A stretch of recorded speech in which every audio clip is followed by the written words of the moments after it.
அடுத்ததாக விடுதலை சிறுத்தை கட்சியினுடைய தலைவரும் ஏகாதிபத்திய எதிர்ப்பு கொள்கையையும் தமிழகத்திலே பரப்பி வருகிற மரியாதைக்குரிய தொல் திருமாவளவன் நாடாளுமன்ற எம்பி அவர்கள் உரையாற்றுவார்கள். அவர் டாக்டர் அலைடா குவாரா அவர்களை கௌரவிப்பார்கள்.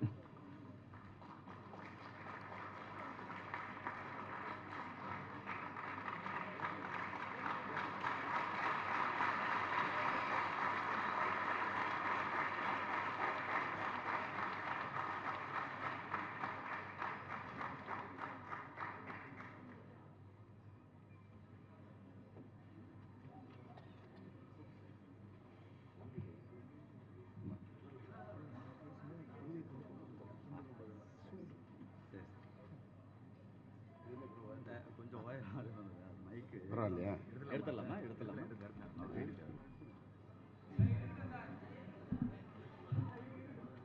இருக்கட்டுமா? இருக்கணுமா? கேமரா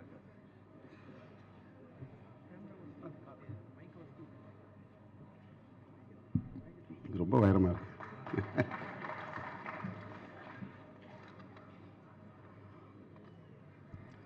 வரலாற்று சிறப்பு வாய்ந்த இந்த வரவேற்பு நிகழ்ச்சியை தலைமை வகித்து சிறப்பித்துக் கொண்டிருக்கிற மார்க்சிஸ்ட் கம்யூனிஸ்ட் கட்சியின் மாநில செயலாளர் மதிப்பிற்குரிய தோழர் கே பாலகிருஷ்ணன் அவர்களே, வருகை தந்திருக்கிற நம் அனைவரையும் வரவேற்று சிறப்பித்திருக்கிற தோழர் குணசேகரன் அவர்களே, அறிமுக உரை ஆற்றிய நிகழ்வுக்கு சிறப்பு சேர்த்திருக்கிற தோழர் MA பேபி அவர்களே, இந்த நிகழ்வில் பங்கேற்று மிகச் சிறப்பான வாழ்த்துறையை வழங்கி அமர்ந்திருக்கிற தமிழர் தலைவர் ஐயா ஆசிரியர் அவர்களே, வாழ்த்துறை வழங்கி விடைபெற்று சென்றிருக்கிற மக்களவை உறுப்பினர் கவிஞர் கனிமொழி அவர்களே, நண்பர் சு வெங்கடேசன் அவர்களே, அண்ணன் முத்தரசன் அவர்களே, அண்ணன் கோபண்ணா அவர்களே, பேராசிரியர் ஜவாஹிருல்லா அவர்களே, அண்ணன் வந்தியத்தேவன் அவர்களே, தோழர் வாசுகி அவர்களே, பேராசிரியர் ஹாஜா கனி அவர்களே, நன்றியுரை ஆற்றவிருக்கிற ஆறுமுக நயினார் அவர்களே, இந்த விழாவின் நாயகமாக அமர்ந்திருக்கிற புரட்சியாளரின் அன்பு மகள் அலைடா குவேரா அவர்களே, இங்கே திரளாக கூடியிருக்கிற தோழர்களே, தமிழ் சொந்தங்களே, உங்கள் அனைவருக்கும் என்னுடைய பணிவார்ந்த வணக்கத்தை தெரிவித்துக் கொள்கிறேன். இந்த நிகழ்வில் பங்கேற்று நம்முடைய பெருமைக்குரிய அலைடா குவேரா அவர்களை வரவேற்று வாழ்த்தி பேசக்கூடிய ஒரு வாய்ப்பை எனக்கு வழங்கியமைக்காக மார்க்சிஸ்ட் கம்யூனிஸ்ட் கட்சியின் தலைவர்கள் அனைவருக்கும் என்னுடைய நெஞ்சார்ந்த நன்றியை உரித்தாக்குகிறேன். இது வரலாற்று சிறப்பு வாய்ந்த நாள். நம்முடைய என்னவெல்லாம் புரட்சி என்று சிந்திக்கிற போது நம்முடைய என்னவெல்லாம் சர்வதேச அளவில் நிறைந்திருப்பவர் சேக்குவாரா அவர்கள். எந்த வரம்பும் அவருக்கு இல்லை. வரம்பு கடந்த ஒரு சிந்தனையாளர், ஒரு அடையாளம். மொழி, இனம், தேசம், மதம் என்கிற வரம்புகளை கடந்து இளம் தலைமுறையினரால், ஜனநாயக சக்திகளால், இடதுசாரி சிந்தனையாளர்களால், புரட்சிகர சக்திகளால் நேசிக்கப்படக்கூடிய ஒரு மகத்தான ஆளுமை புரட்சியாளர் சேக்குவாரா அவர்கள். அவருடைய அன்பு மகள் இந்தியாவுக்கு வந்திருக்கிறார், அதிலும் தமிழ்நாட்டுக்கு வந்திருக்கிறார் என்கிற போது அவரே இங்கு வந்ததை போன்ற ஒரு உணர்வு, ஒரு சிலிர்ப்பு, ஒரு மகிழ்ச்சி. அதை எப்படி விவரிப்பது என்று தெரியவில்லை. தோழர் கேபி அவர்கள் சில நாட்களுக்கு முன்பு தொலைபேசியிலே தொடர்பு கொண்டு இப்படி ஒரு நிகழ்ச்சி இருக்கிறது என்று சொன்னதும் நான் பூரித்து போனேன். அவரை சந்திக்க இயலுமா என்று கேட்டேன். இல்லை, நிகழ்ச்சியே வைக்கிறோம், அதில் நீங்கள் நேரடியாக வந்து பேசுங்கள் என்று அழைப்பு விடுத்தார், அன்பு கட்டளையிட்டார். உள்ளபடியே நான் பெரிதும் மகிழ்ச்சியான ஒரு சூழலில் இருக்கிறேன். சேக்குவேரா என்றால் உலகில் எங்கே அநீதி இழைக்கப்பட்டாலும் அது உனக்கு வலிக்கிறது என்றால் நீதான் என் தோழன் என்று சொன்னதாக ஒரு மேற்கோள். அதைத்தான் நம்முடைய ஆசிரியர் ஐயா அவர்களும் இங்கே சொன்னார். புரட்சியாளர்களுக்கு என் நாடு இது, என் மொழி இது, என் இனம் இது, என் மதம் இது என்கிற வளையங்கள், வரம்புகள் கிடையாது. அப்படி என் நாட்டுக்கு மட்டும் நான் போராடுவேன் என்று சேக்குவேரா எண்ணி இருந்தால் இன்றைக்கு நாம் எல்லோரும் இந்த இடத்திலே கூடி அவரை பற்றி பேச வாய்ப்பில்லை. நமக்கு ஒரு ஏகாதிபத்திய எதிர்ப்பு போராளி கிடைத்திருக்க மாட்டார். அமெரிக்க எதிர்ப்பு என்பது மட்டுமல்ல, ஏகாதிபத்திய எதிர்ப்பு. உலக நாடுகளுக்கெல்லாம் தாதாவாக இருந்து ஆதிக்கம் செய்யக்கூடிய, ஒடுக்குமுறை செய்யக்கூடிய, சுரண்டக்கூடிய சக்திகள் யாராக இருந்தாலும் அவர்கள் ஏகாதிபத்தியவாதிகள் தான். அப்படிப்பட்ட ஏகாதிபத்தியத்தை எதிர்ப்பதிலே எல்லோரோடும் களத்தில் நிற்பேன். சராசரி மருத்துவனாக என் வாழ்க்கையை நான் முடித்துக் கொள்ள மாட்டேன். யாருக்கெல்லாம் விடுதலை தேவைப்படுகிறதோ அவர்களோடு நிற்பேன். யாருக்கெல்லாம் வழி இருக்கிறதோ அவர்களுக்கு நான் துணை இருப்பேன் என்று சிந்திக்கிறவன் தான் புரட்சியாளன்.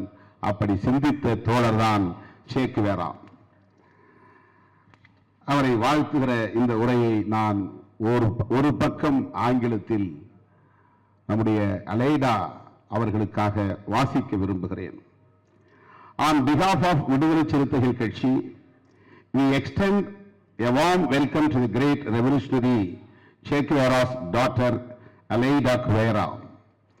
The revolution in Cuba brought hope to oppressed peoples around the world, and every person who are fighting against authoritarian regimes saw Che Guevara as his ideal.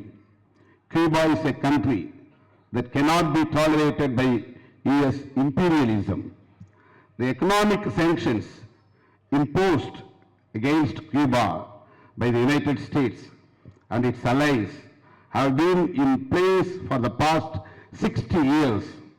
More than 30 resolutions have been passed in the UN General Assembly condemning these inhuman sanctions. 185 countries supported the 2022 UN General Assembly resolution against US sanctions. Mr. Barack Obama visited Cuba during his presidency and made some changes in the US approach. But the Trump administration have increased sanctions and launched a hate campaign against Cuba. Mr. Biden administration has not changed its stance against Cuba, even though it has eased some of the restrictions. On behalf of VCK, we express our moral support to the Cuban government and to the Cuban people. Not only us, but everyone who fights against fascist rulers all over the world will be a friend of Cuba. After the completion of Cuban Revolution, revolutionary Che Guevara visited India in 1959. He met many people, including the then Prime Minister Jawaharlal Nehru, Defense Minister Krishna Menon, and his visit shows the good relations between India and Cuba. We know that Che Guevara went to Bolivia after the Cuban Revolution was accomplished. It tells us that he belongs not only to one country but to the people who are fighting for freedom in all over the world. No one could have predicted that Che Guevara would go that way when he arrived in India. His words in a letter to his mother on his return from India indicated that he never wanted to be in positions of power. In that letter, he wrote as follows: I am still the same loner that I used to be, looking for my path without personal help. But now I possess the sense of my historic duty. I have no home, no woman, no children, nor parents, nor brothers and sisters. My friends are my friends,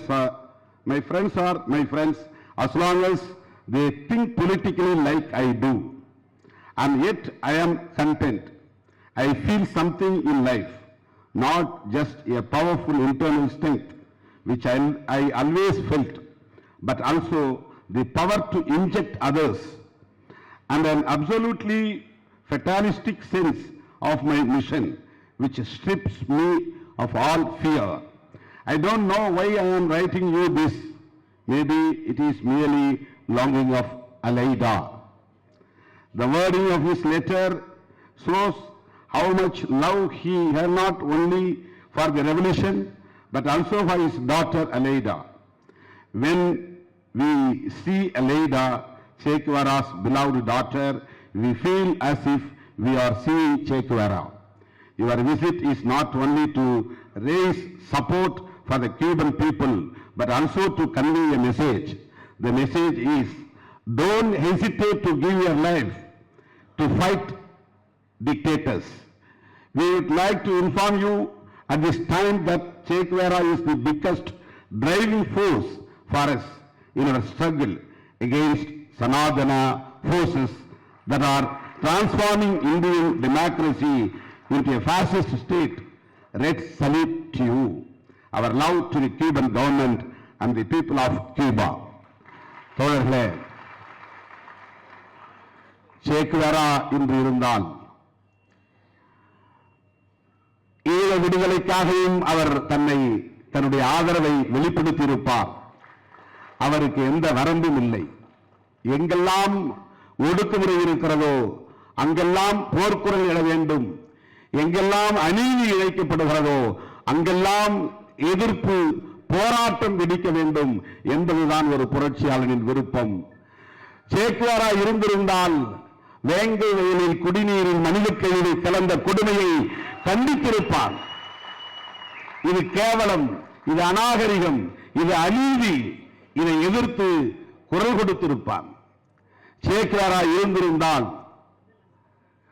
இன்றைக்கு இந்த மண்ணில் நீடிக்கிற சாதிய வன்கொடுமைகளை எதிர்த்து, சனாதன சக்திகளை எதிர்த்து, RSS உள்ளிட்ட சங்பரிவார்களை எதிர்த்து போராடக்கூடிய சக்திகளுக்கு துணையாக இருந்திருப்பார்.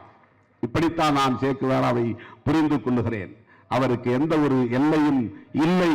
புரட்சிக்கு எல்லா வரம்புகளையும் தாண்டிய வலிமை உண்டு. அப்படிப்பட்ட ஒரு மகத்தான புரட்சியாளரின் குருதி வாரிசு நம் மண்ணுக்கு வந்திருக்கிறார். அவர் ஒரு புகழ்பெற்ற புரட்சியாளரின் பிள்ளை என்பதற்காக மட்டுமல்ல, அவருடைய கருத்துக்களை உள்வாங்கிக் கொண்டு அதிலிருந்து விலகாமல் ஏகாதிபத்திய எதிர்ப்பில் உறுதியாக இருக்கிறார். அந்த புலிக்கு பிறந்தது பூனையாகுமா என்பார்களே, அப்படி தாய் 8 அடி பாய்ந்தால் குட்டி 16 அடி பாயும் என்று சொல்லுவார்கள் தமிழிலே பழமொழி. இன்றைக்கு Che Guevaraவின் அதே சிந்தனைகளை உள்வாங்கிக் கொண்டு உலகம் முழுவதும் பயணம் செய்து வருகிறார். இந்தியாவுக்கு அடியெடுத்து வைத்திருக்கிறார் என்றால் நாம் அவருடைய கொள்கை புரிதலையும் கொள்கை உறுதியையும் எண்ணி பெருமைப்படுகிறோம், பாராட்டுகிறோம், வாழ்த்துகிறோம். இந்த மண்ணில் அமெரிக்கா தான் ஏகாதிபத்தியம், ஜப்பான் தான் ஏகாதிபத்தியம், அல்லது கனடா ஏகாதிபத்திய நாடு, ரஷ்யா அல்லது சீனா என்ற வல்லரசுகள் தான் ஏகாதிபத்திய நாடுகள் என்று பொருள் இல்லை. ஆதிக்கம், ஒடுக்குமுறை, சுரண்டல் எங்கே இருந்தாலும் அது ஏகாதிபத்தியம் தான். ஒரே நாடு, ஒரே கலாச்சாரம் என்பதும் ஏகாதிபத்தியம் தான். ஒரே நாடு ஒரே ஆட்சி என்பதும் ஏகாதிபத்தியம்தான். ஒரே தேசம் ஒரே கலாச்சாரம் என்கிற சங்பரிவார்களின் அரசியலை எதிர்த்து போராடினாலும் அதுவும் ஏகாதிபத்திய எதிர்ப்பு போராட்டம் தான் என்கிற புரிதலோடு சே குவாராவை நாம் போற்றுவோம், அவரை பின்பற்றுவோம், அவருடைய அருமை மகனை வாழ்த்துவோம் என்று சொல்லி வாய்ப்புக்கு நன்றி கூறி முடிக்கிறேன். நன்றி, வணக்கம். தோழர் செல்வா அவர்கள் மரியாதைக்குரிய தொல் பெருமான் அவர்களை கௌரவிப்பார்கள்.